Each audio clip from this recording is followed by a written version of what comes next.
కళ్యాణ్ గారికి నా సలహా సూచన ఏంటంటే, మేమెవరు కూడా పరిధికి మించి మాట్లాడట్లేదు. మా యొక్క నాయకత్వం ఎక్కడ కూడా ప్రజాస్వామ్యబద్ధంగా మా యొక్క రాజకీయం జరుపుతున్నాం. అవునా? రాజకీయంలో కూడా హుందాతనంతో విమర్శలు చేస్తున్నాం.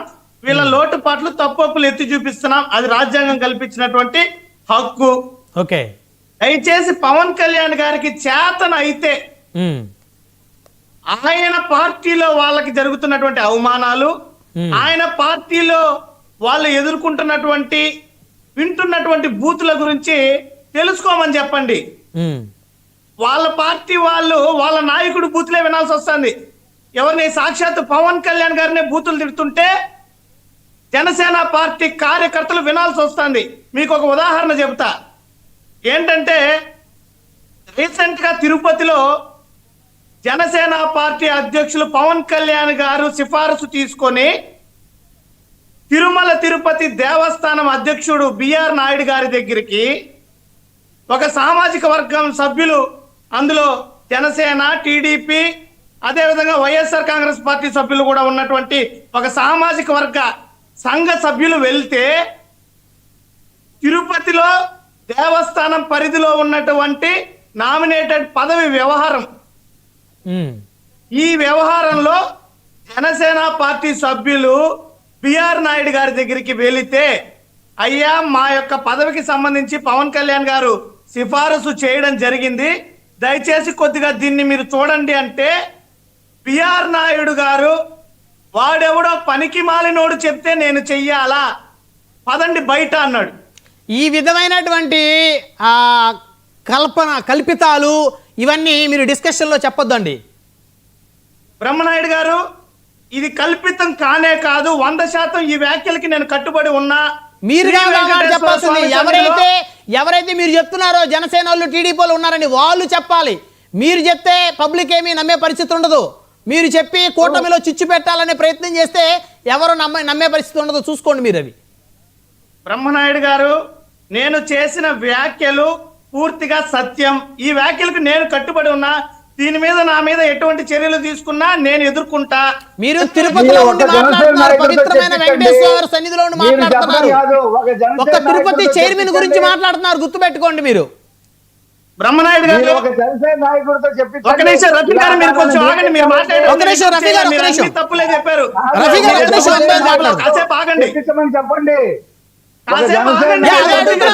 పెద్దవారు కొంచెం హుందాతనాన్ని ప్రదర్శించండి.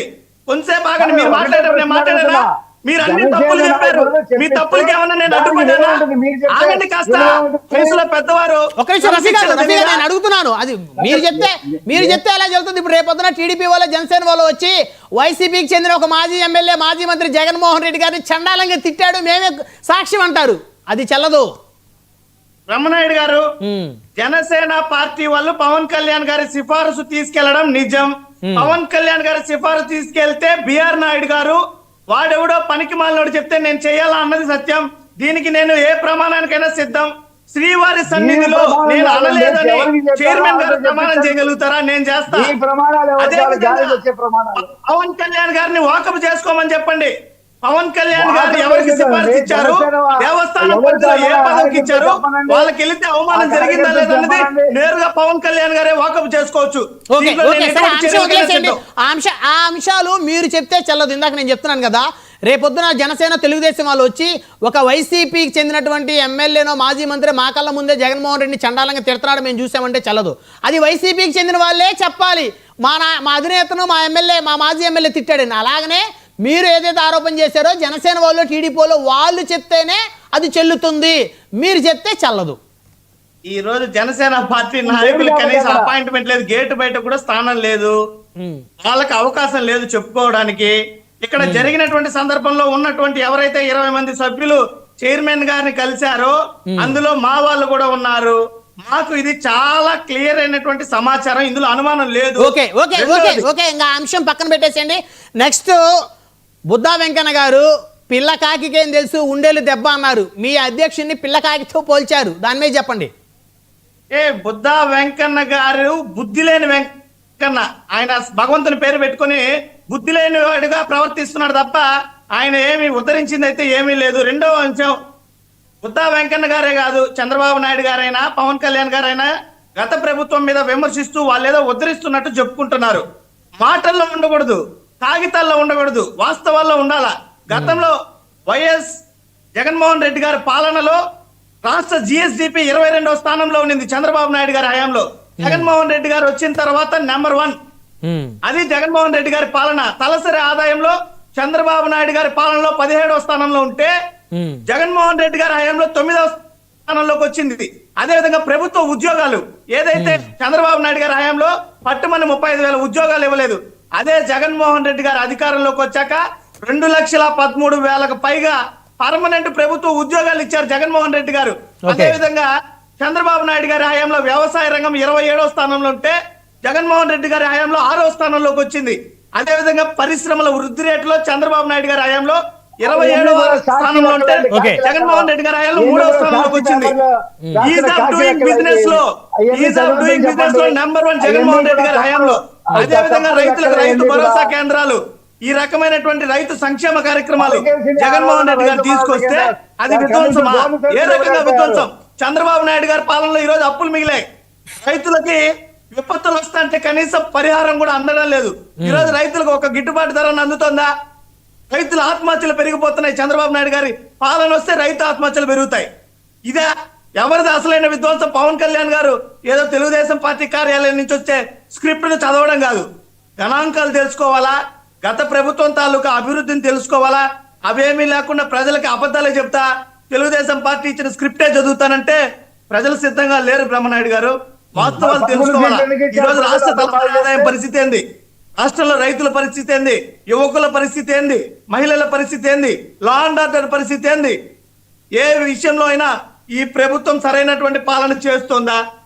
అసలు బుద్ధా వెంకన్న గారు మాట్లాడుతున్నారు.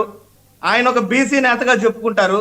తెలుగుదేశం పార్టీ కూటమి మేనిఫెస్టోలో బీసీలకు ప్రత్యేక రక్షణ చట్టం తెస్తా అన్నారు.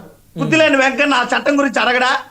బీసీలకు 15,000 ఖర్చు చేస్తాం, 15,000 కోట్లు ఖర్చు చేస్తామని కూటమి మేనిఫెస్టోలో ఉంది. బుద్ధి లేని వెంకన్నకు అవి తెలీదా? ఈ బుద్ధి లేని వెంకన్న ప్రభుత్వము అధికారంలో ఉన్నప్పుడు ఒకలాగా, వాళ్ళ పార్టీ ప్రతిపక్షంలో ఉన్నప్పుడు ఒకలాగా బుద్ధి ప్రదర్శిస్తాడా? సురేష్ గారు, ఇంకా సమయం ఉంది, ప్రభుత్వం ఇంకా 3.5 సంవత్సరాల కాలం ఉంది కాబట్టి మాట్లాడాడు. సజ్జల రామకృష్ణ ఆగండి సార్. రఫీ గారు మీకు ఏమైతే మీరు 20 నిమిషాలు మాట్లాడితే నేను మాట్లాడానా? కనీసం సురేష్ గారు, సజ్జల రామకృష్ణారెడ్డి గారు రప్ప అనే పదానికి కొత్త అర్థం చెప్పాడు. పచ్చి అబద్ధాలు మాట్లాడుతుంటే నేను అడ్డుపడ్డాను. ఓకే దయచేసి ఆగాలి. రఫీ గారు ఒక నిమిషం. సురేష్ గారు, సజ్జల రామకృష్ణారెడ్డి గారు రప అనే పదానికి కొత్త అర్థం చెప్పారు. అది మీ పార్టీ డిక్షనరీలో రాశారా ఏంటి? రప్ప అంటే హింస అనేసి ఆడన ఏదైనా డిక్షనరీలో ఉంటే కూడా చెప్పండి బ్రహ్మనాయుడు గారు.